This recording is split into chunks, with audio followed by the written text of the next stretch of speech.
بسم اللہ الرحمن الرحیم۔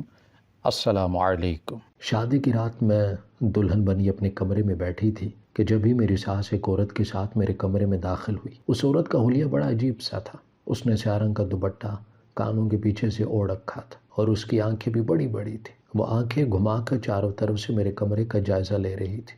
میری ساس نے بڑی عقیدت سے اسے بتایا کہ میں ان کی نئی بہو شازیہ ہوں۔ اس عورت نے میرے سر پر ہاتھ رکھا اور مجھے دعا دی، لیکن اس کے لفظوں میں مجھے عجیب سی چبھن کا احساس ہوا تھا۔ اس عورت کو دیکھ کر مجھے گھبراہٹ ہو رہی تھی۔ وہ عورت میرے پاس ہی بیٹھ گئی اور بنا مجھ سے کوئی بات کیے خاموشی سے سر جھکائے بیٹھی رہی۔ میری ساس اسے میرے پاس چھوڑ کر نہ جانے کہاں چلی گئی تھی اور اس کی موجودگی میں مجھے بہت زیادہ عجیب سا محسوس ہو رہا تھا۔ وہ عورت مجھے نارمل نہیں لگ رہی تھی۔ پہلے ہی میری شادی بڑی عجیب انداز سے ہوئی تھی، اب اوپر سے اس عورت کی موجودگی مجھے پریشان کر رہی تھی۔ میرا شوہر دوسرے ملک میں رہا کرتا تھا، ویڈیو کیمرے پر ہمارا نکاح ہوا تھا۔ میری ساس نے یہ کہہ کر میری رخصتی لے لی تھی کہ میں کچھ دن ان کے ساتھ گزار لوں گی، پھر وہ کاغذات بنوا کر مجھے میرے شوہر کے پاس بھیج دیں گے۔ میں اس رخصتی کے لیے تیار نہیں تھی کیونکہ یہ لوگ بالکل انجان تھے اور شوہر کے بغیر اس گھر میں آنا مجھے مناسب نہیں لگ رہا تھا، مگر میری ساس نے بہت زور دیا کہ وہ کچھ دن مجھے اپنے ساتھ رکھ کر اپنے طور طریقے سکھائیں گی اور پھر مجھے میرے شوہر کے پاس قطر روانہ کر دیں گی۔ میرے شوہر کامران میری ساس کا بڑا بیٹا تھا اور وہ کافی سالوں سے قطر میں رہائش پذیر تھا۔ اس کی تنخواہ سے یہ گھر چل رہا تھا اور میری ساس نے بتایا تھا کہ وہاں اس کی سالوں پرانی نوکری ہے، وہ بہت اچھا کماتا ہے، کسی چیز کی کوئی کمی نہیں ہے۔ میری ماں کو شروع سے ہی ایسا داماد چاہیے تھا جو پردیس میں رہتا ہو، مجھے بھی اپنے پاس پردیس میں بلا لے تاکہ میرا مستقبل سنور جائے۔ میری ماں کا کہنا تھا کہ اس ملک میں جتنی چاہے محنت کر لو، انسان ترقی نہیں کر سکتا، پیسہ تو بس وہی مرد کما سکتا ہے جو پردیس میں نوکری کرتا ہو۔ بس اسی لیے میری ماں نے میری ساس کی ہر شرط مان لی اور مجھے ان کے ساتھ رخصت کر دیا۔ یہاں آ کر میں بالکل اکیلی تھی، سب لوگ بھی نئے تھے۔ میری 2 نندیں تھیں لیکن دونوں ہی عمر میں مجھ سے کافی چھوٹی تھیں، اسی لیے میں ان کے ساتھ بھی زیادہ بے تکلف نہیں ہو سکی تھی۔ اور پھر یہ عورت جسے میری ساس نے پڑوسن کہہ کر مجھ سے ملوایا تھا، عجیب و غریب حرکتیں کر رہی تھی۔ کبھی میرا ہاتھ پکڑ کر لکیریں دیکھتی تو کبھی میرے ماتھے پر اپنا انگوٹھا رکھ کر میرا ماتھا دبانے لگتی۔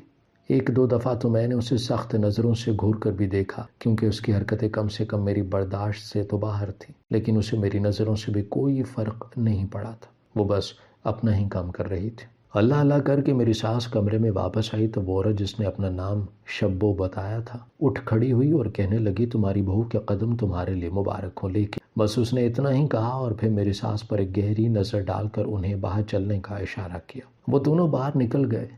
مجھے اس لیکن سے آگے کی بات کی سمجھ نہیں آئی، مگر میں خاموش رہی۔ پتہ نہیں یہ شبو کس قسم کی عورت تھی اور میری ساس کو اس طرح باہر کیوں لے کر گئی تھی۔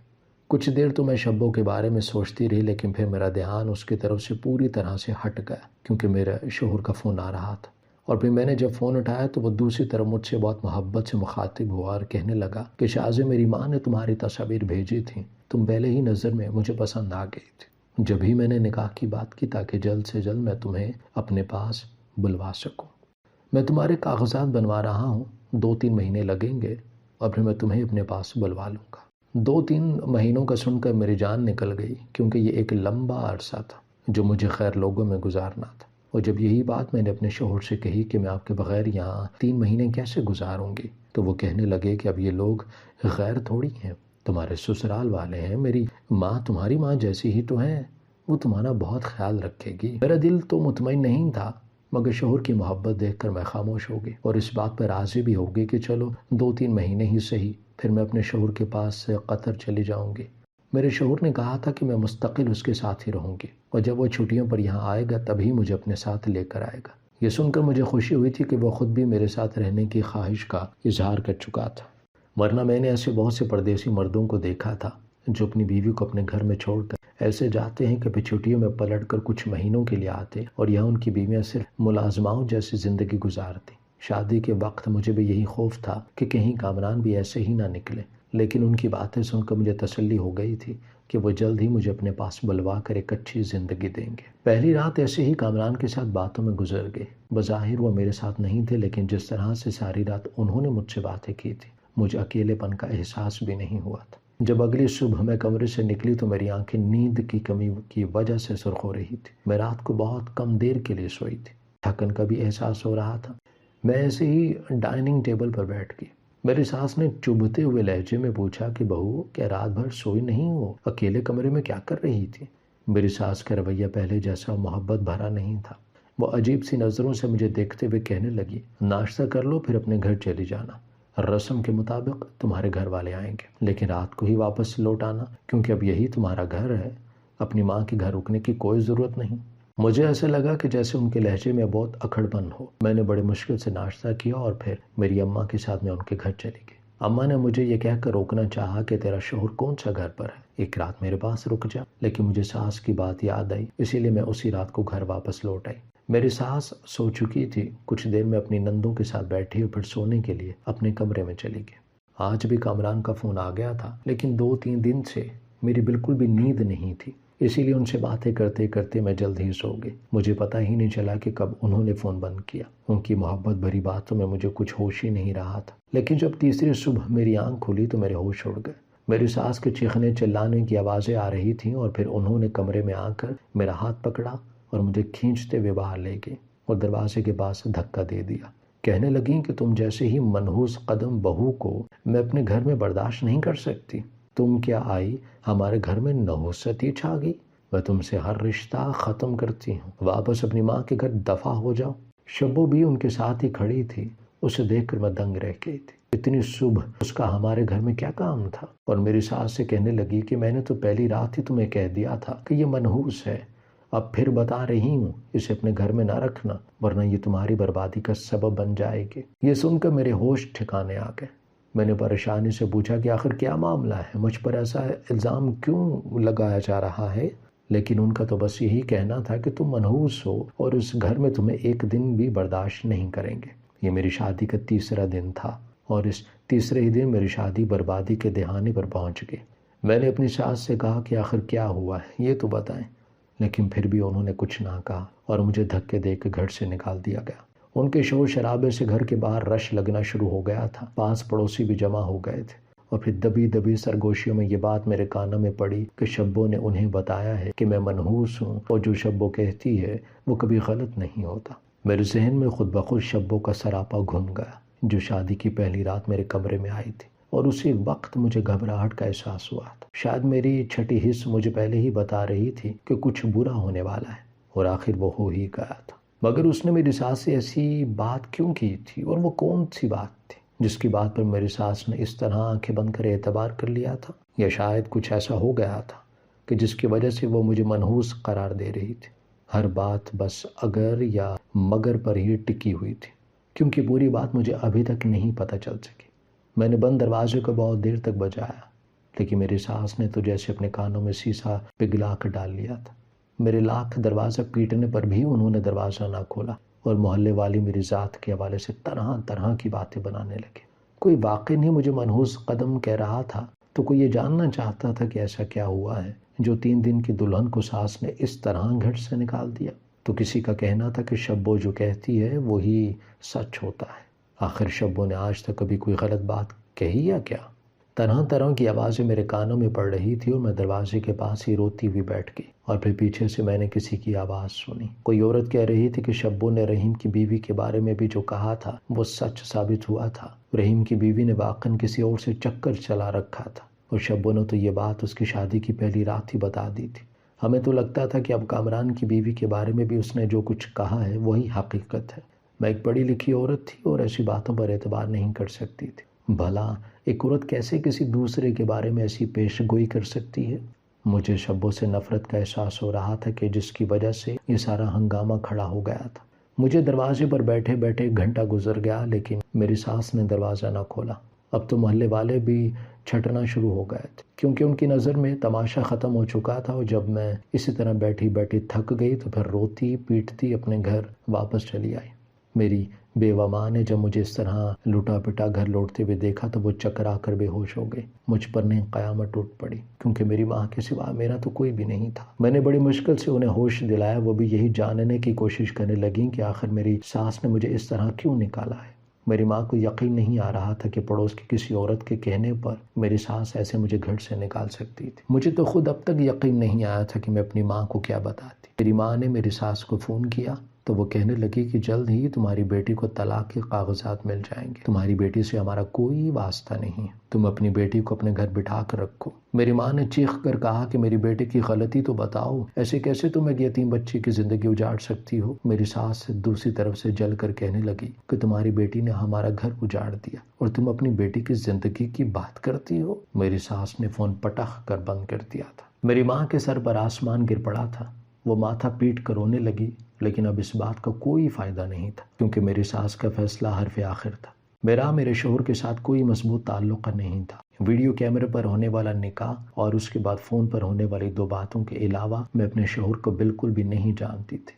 مجھے نہیں معلوم تھا کہ ساس کی باتوں پر وہ کیسے ریئیکٹ کرے گا اور آگے میرے ساتھ کیا ہوگا۔ میں خاموشی سے منہ چھپائے اپنے کمرے میں بند ہو گئی تھی۔ مجھے زمانے سے خوف آنے لگا تھا، میں بہت زیادہ ڈر گئی تھی۔ جو کچھ میرے ساتھ ہوا تھا وہ ناقابل یقین تھا۔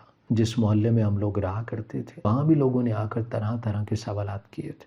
کوئی میری ماں سے میرے کردار کے حوالے سے بات کر رہا تھا تو کوئی یہ جاننا چاہتا تھا کہ میری ساس نے مجھے منحوس کیوں قرار دیا ہے۔ سب کو یقین تھا کہ کچھ نہ کچھ ایسا تو ضرور ہوا ہوگا جو 3 دن کی دلہن کو سسرال والوں نے گھر سے ہی باہر نکال دیا۔ میں کسی کو کیا بتاتی کہ اس میں میرا کوئی قصور نہیں تھا۔ البتہ میرے ذہن میں یہ بات بیٹھ گئی تھی کہ میری بربادی کے پیچھے کوئی اور نہیں بلکہ میری ساس کی پڑوسن شبو ہے۔ وہ عورت کون تھی مجھے جاننا تھا، کیونکہ اس کا کہا میری ساس کے لیے اس قدر اہم ہو گیا تھا۔ انہوں نے میرے ساتھ اپنے بیٹی کی زندگی بھی برباد کر دی تھی، لیکن قسمت نے مجھے یہ موقع نہیں دیا کہ میں شبو کے بارے میں کچھ بھی جان سکوں، جس نے میری زندگی کا پانچا ہی پلٹ دیا تھا۔ میری ماں اس غم کو سہ نہیں پائی تھی اور ہارٹ اٹیک کی وجہ سے اس دنیا سے چلی گئی۔ میری ماں نے آخری وقت میں مجھ سے معافی مانگی تھی کہ پردیسی شوہر میرا مستقبل بنا دے گا۔ یہ سوچ کر انہوں نے میرا مستقبل ہی خراب کر دیا تھا۔ اگر میرا شوہر یہاں ہوتا تو شاید میرے ساتھ یہ سب کچھ نہ ہوتا۔ میں نے اپنی ماں کو سمجھانے کی بہت کوشش کی تھی کہ میرے نصیب میں یہی لکھا تھا، مگر میری ماں اسے اپنا قصور مانتے اس دنیا سے چلی گئی تھی۔ میں پوری طرح ٹوٹ کر بکھر گئی تھی۔ مالک مکان کرائے کے لیے پریشان کرنے لگے تھے۔ ابھی جب کرایہ ادا نہ کر سکی تو مجھے میرے گھر سے نکال دیا گیا۔ مجھے کچھ سمجھ نہیں آیا میں کہاں جاؤں، کس سے مدد مانگوں۔ اماں کے علاوہ میرا کوئی بھی نہیں تھا، تو میں منہ لپیٹ کر ایک دور دراز علاقے میں چلی گئی۔ اس علاقے میں میری ایک پرانی سہیلی رہا کرتی تھی۔ میں اس کے دروازے پر پہنچی۔ مجھ پر بیتی ساری بات سن کر وہ کہنے لگی تم اپنے شوہر سے رابطہ کرو، اسے بتاؤ کہ تمہارے ساتھ ظلم ہوا ہے۔ میں نے اپنی دوست کو بتایا کہ میرے پاس تو میرے شوہر کا نمبر ہی نہیں ہے۔ جس فون پر وہ فون کیا کرتا تھا وہ میری ساس نے مجھے دیا تھا اور وہ فون میرے سسرال میں ہی رہ گیا ہے۔ یہ سن کر وہ کہنے لگی کہ تم کسی طرح اپنے شوہر کا نمبر حاصل کرنے کی کوشش کرو۔ میں نے بہت کوشش کی لیکن پھر بھی مجھے میرے شوہر کا نمبر نہیں مل سکا۔ میرے سسرال والے تو میرے لیے دروازہ کھولنے کے لیے بھی تیار نہیں تھے۔ میں نے شبو کے بارے میں جاننے کی کوشش کی تو پتہ چلا کہ وہ اپنے گاؤں گئی ہوئی ہے۔ علاقے میں اس کی بڑی شہرت تھی۔ وہ جس کے بارے میں جو بات کی تھی وہ ہمیشہ سچ نکلتی۔ اس میں زیادہ اس عورت کے بارے میں بھی کچھ نہ جان سکی تھی جس نے مجھے برباد کر دیا تھا، اور ایسے کڑے وقت میں میری دوست نے میری بڑی مدد کی تھی۔ اس نے اپنے ہی گھر میں ایک چھوٹا سا کرائے کا حصہ مجھے دے دیا۔ میں صبح کے وقت اسکول میں پڑھاتی اور مجھے کپڑے سینے کا کام بھی آتا تھا۔ وہ مجھے خود ہی سلائی لا کر دینے لگی۔ اسکول سے آنے کے بعد میں لوگوں کے کپڑے سلائی کرتی اور اسی طرح میں گزر بسر کرنے لگی، لیکن میرے ذہن میں شبو نامی کانٹا اٹکا ہوا تھا۔ میں چاہتی تھی کہ کبھی نہ کبھی جا کر اس سے ملاقات کروں اور پوچھوں کہ آخر یہ سب اس نے کیوں کیا ہے۔ شکوہ تو مجھے اپنے شوہر سے بھی تھا کہ اس نے ایک دفعہ بھی میری خبر نہیں لی تھی، نہ ہی کسی سے مجھے تلاش کرنے کی کوشش کی تھی، نہ ہی کوئی پیغام بھجوایا تھا۔ مجھے لگتا تھا کہ شاید اس نے اپنی ماں کے کہنے پر مجھے طلاق دے دی ہوگی، مگر میرے گھر بدل لینے کی وجہ سے مجھے طلاق کے کاغذات نہیں مل سکے۔ میری دوست اکثر مجھے کہتی کہ تم دوبارہ شادی کر لو اور گھر بسانے کی کوشش کرو۔ اگر تمہارا شوہر تمہیں طلاق دے چکا ہے تو اب اس بات کو بھی کئی مہینے گزر گئے، تمہاری عدت کا وقت بھی نکل گیا، تم دوسری شادی کر کے خوش رہ سکتی ہو۔ پہلی تو میں نے صاف انکار کر دیا کیونکہ میرے دل میں کامران کے لیے جذبات تھے۔ میں دل سے اپنا شوہر مان چکی تھی اسے، لیکن پھر مجھے لگا کہ بغیر مرد کے گزارا ممکن نہیں ہے۔ کچھ لوگ میرے اکیلے پن کا فائدہ اٹھانے کی بھی کوشش کرنے لگے تھے، اسی لیے میں نے اپنی دوست سے کہا اگر تمہیں کوئی مناسب رشتہ لگتا ہے تو میں شادی کے بارے میں ضرور سوچوں گی۔ میں پڑھی لکھی تھی، شریف تھی، لیکن اس کے باوجود میرا دوبارہ کوئی رشتہ نہیں آیا۔ میری دوست نے کافی کوشش کی لیکن پھر بھی یہی کوئی نہ کوئی بات نہ بن سکی۔ جب یہاں میری پہلی شادی کی خبر سے کوئی واقف نہیں تھا، دھیرے دھیرے مجھے بھی یہی لگنے لگا کہ شاید میں سچ میں منحوس ہوں، کیونکہ میری پیدائش کے وقت میرے والد کا انتقال ہو گیا تھا۔ میری بیوہ ماں نے مجھے بڑی مشکلات سے پالا تھا۔ اور پھر اپنی زندگی کی ساری جمع پونجی لگا کر مجھے رخصت کیا تھا، اور میں شادی کے 3 دن بعد ہی واپس گھر لوٹی تھی، تو اپنی ماں کی موت بھی ساتھ لائی تھی۔ شاید میری ساس نے ٹھیک ہی تو کہا تھا کہ میرے قدم ہی منحوس ہیں۔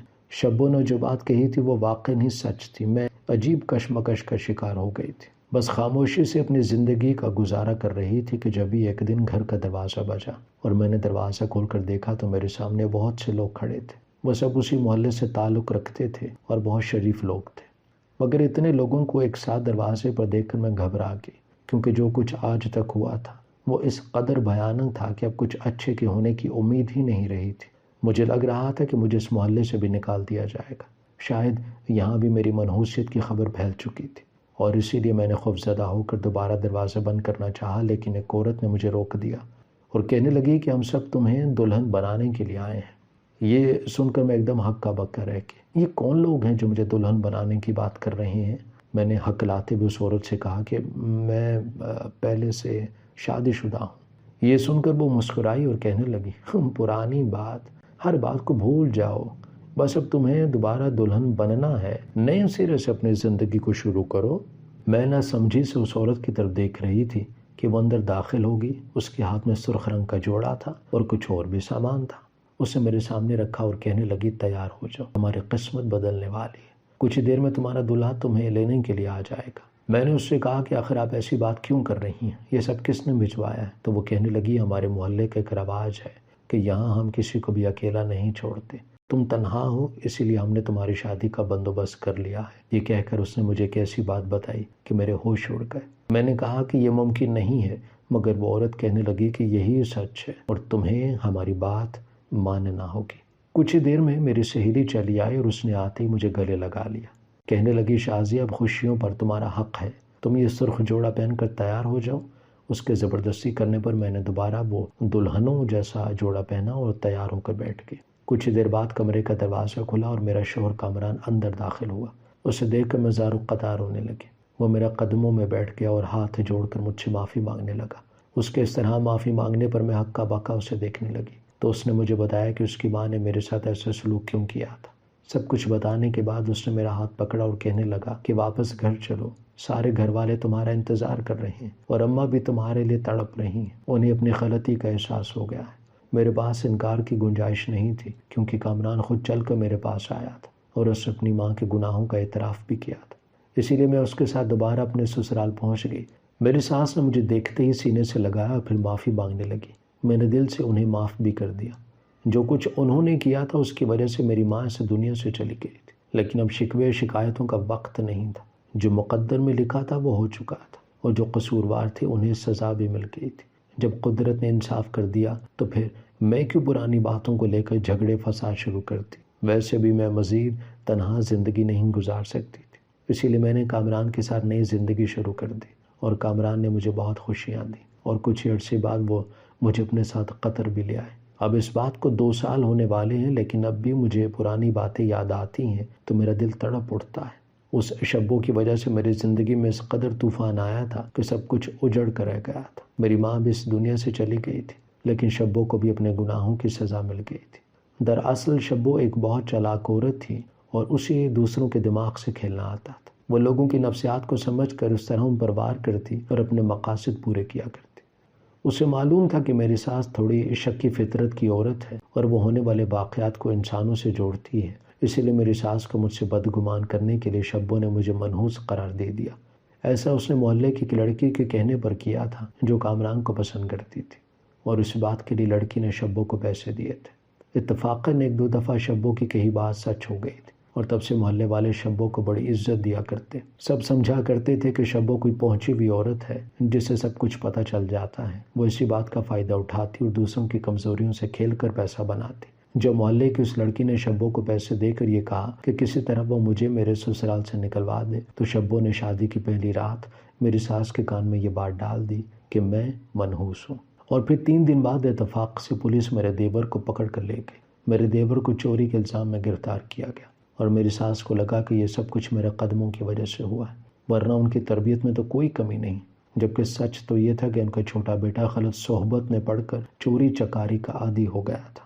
میرے دیور کو پولیس نے کسی دور دراز علاقے سے گرفتار کیا تھا، اسی لیے محلے والے اس بات سے واقف نہیں تھے اور بدنامی نہ ہو اس ڈر سے میری ساس نے یہ بات کسی کو بھی نہیں بتائی تھی، بس مجھے منحوس کہہ دیا تھا، اسی لیے ہر کوئی مجھے ہی بری نظروں سے دیکھنے لگا۔